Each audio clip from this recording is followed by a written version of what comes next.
Tajdidun nikah dengan mahar yang baru, dengan saksi yang baru. Apakah sah tajdidun nikah? Sah. Yang mengesahkan pernikahan itu syariat, bukan KUA. KUA hanya mencatat. Berarti kalau buku nikahnya rusak, yang diperbarui bukunya, bukan orangnya. Sampai lo cuma sama itu. Paham ya maksudnya ya? Bisa tajdidun nikah, kemudian baru sebelum malam pertama setelah pernikahan yang baru itu dibacakan innahu min Sulaiman wa innahu bismillahirrahmanirrahim. Setelah istrimu tidur, besihi di keningnya. Setelah istrimu tidur, dek nurut dek yo donya akhirat. Dek dadi kancaku dek yo donya akhirat. Dek nurut. Karena Bapak Ibu pangapunten. Kenapa kita sering dilawan oleh istri? Satu, karena kita sering menasihati di waktu dia melek terjaga. Kenapa kita sering dilawan istri kita? Karena kita menasihati suatu mereka apa? Terjaga. Dan perempuan itu perasaannya peka, tidak bisa dinasihati. Yang menerima nasihat itu ruhnya. Ketika dia tidur, ruhnya masih hidup. Maka nasihati ruhnya. Hipnotis itu bukan hipnotis ini. Kalau nggak percaya praktekkan. Kita praktekkan. Besok praktekkan. Ketika engkau melihatku, satu yang ada di dalam hatimu cinta kepadaku. Ketika engkau melihat aku, satu yang engkau lihat kepayahanku, kelelahanku. Ketika engkau melihat aku, maka semakin engkau melihat lelahku, semakin engkau akan jatuh cinta kepadaku. Terus ucapnya oleh bojomu turu enggak kelepok-kelepok. Kowe ora kok tuturi. Perempuan jangan seperti ini. Kamu tuh seperti itu gimana? Itu enggak pantas dicintai sebenarnya. Bisa dipahami? Oke. Saya nomor loro apa demo? Napa sing ngapunten garwane kaya sing pripun terus kalau sing boros mesti tolongan. Oh iya. Istri saya itu sama seperti saya, alumni Pondok Salaf, tidak punya ijazah, tidak punya gelar, dari kecil di pesantren, dan hidupnya memang di pesantren. Apa dia kata suami, ya itu yang dia kerjakan. Tapi satu tanda kutip, Islam mengajarkan kepada kita bahwa kewajiban istri itu hormat, tidak sekedar taat, hormat. Hormat itu melayani dengan cinta kasih, memandang dengan rasa welas asih, tidak melayani karena terpaksa, tidak taat karena terpaksa. Bagaimana itu tercipta? Ya satu, kita sebagai seorang suami harus menjadi pecinta, bukan penguasa. Karena dulu rai-rainya itu modelnya penguasa. Penguasa itu apa? Instruksi dari atasan ke bawah itu penguasa. Seperti Pak Bupati ini menginstruksikan bawahnya, itu penguasa dia. Penguasa itu pangapunten, permintaan dari atas ke bawah itu perintah. Perintah itu di dada itu nyesek, gak penak.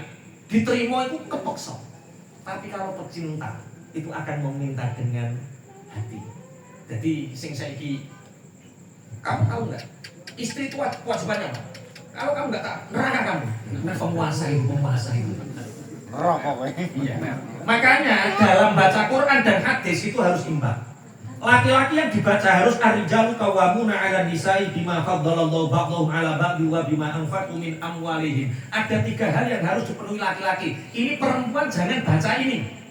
Ini yang baca laki-laki. 1, laki-laki wajib memberi nafaqatul iyal. Nafkah keluarga, sandang, pangan, papan, kesehatan, pendidikan, jajan ubur rampene wajib wong lanang. Sing nomor 2 nafaqatul zaujah. Nafkah khusus istri. Karena laki-laki, perempuan ketika ahli warisnya meninggal, maka perempuan ini dapat hak waris hanya sebagian, separuh dari laki-laki. Maka kewajiban suami memberi nafkah khusus istri D, yang 5 juta ini D untuk keluarga, ini untuk bayar listrik, untuk sekolah, untuk belanja. Ini yang 5 juta D, yang 2 juta khusus kanggo sampean D. Saya nggak pernah UT ini, nggak akan menanyakan, ini hakmu. Itu namanya nafaqatul zaujah. Kok sing lanang kok tengah-tengah iki. Pakai ditanya.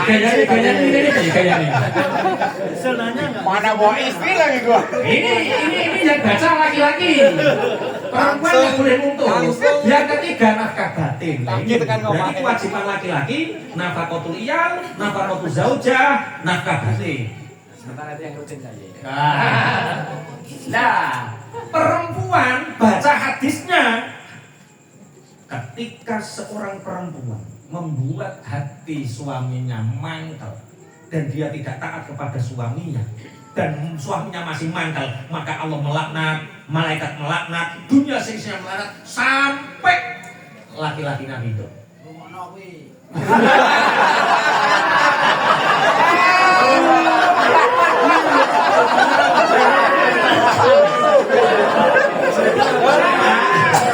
Tuh, sampai nojo nggo hadis ini kan. Nah, hadis ini yang baca yang perempuan. Nah, sekarang kebalik, laki-laki seolah-olah jadi penguasa, hadis ini yang selalu dibaca. Kamu sholat, kamu puasa, tapi kamu gelakno hatiku. Oh, tidak akan pernah mencium bau surga. Kuwi aja sing lanang sing iki. Ya diwalik sing wedok, lah kowe nafkahmu ora tau mbok kek aku nafkah tu zaujah. Mau nafkah keluarga kok aku ora tau mbok pikir, lu terus piye? Makanya porsinya beda-beda. Makanya kalau kita ingin dicintai keluarga, jadilah pecinta, jangan jadi penguasa. Jadikan istri kita selalu hormat, tidak sekedar taat. Hormat itu tahu kedudukannya, hormat itu taat dengan sepenuhnya, dengan rasa di hatinya. Makanya pangapunten. Ibu-ibu kalau ingin suaminya rizkinya bertambah dan ibu-ibu dapat pahala 3 kali lipatnya, maka jangan menunggu suami untuk meminta. Persiapkan diri Anda untuk Pak gak jaluk 3 kali lipat pahalanya. Itu tanda bahwa dia menyerahkan dirinya atas dasar hormat, tidak taat. Solihah di luar oke, tapi di ranjang harus solehah. Solehah itu di ranjang. Tidak paham ini. Wow. Mun sakit dipahami. Terus sisi boros laki-laki. Pertanyaannya sekarang. Dalam Islam, dalam Islam tak kok itu dhisik. Bu, ini membahas tentang boros. Tabdzir itu boros. Innal mubadzirina kanu ikhwanas syayatin. Orang-orang boros itu menjadi temannya setan.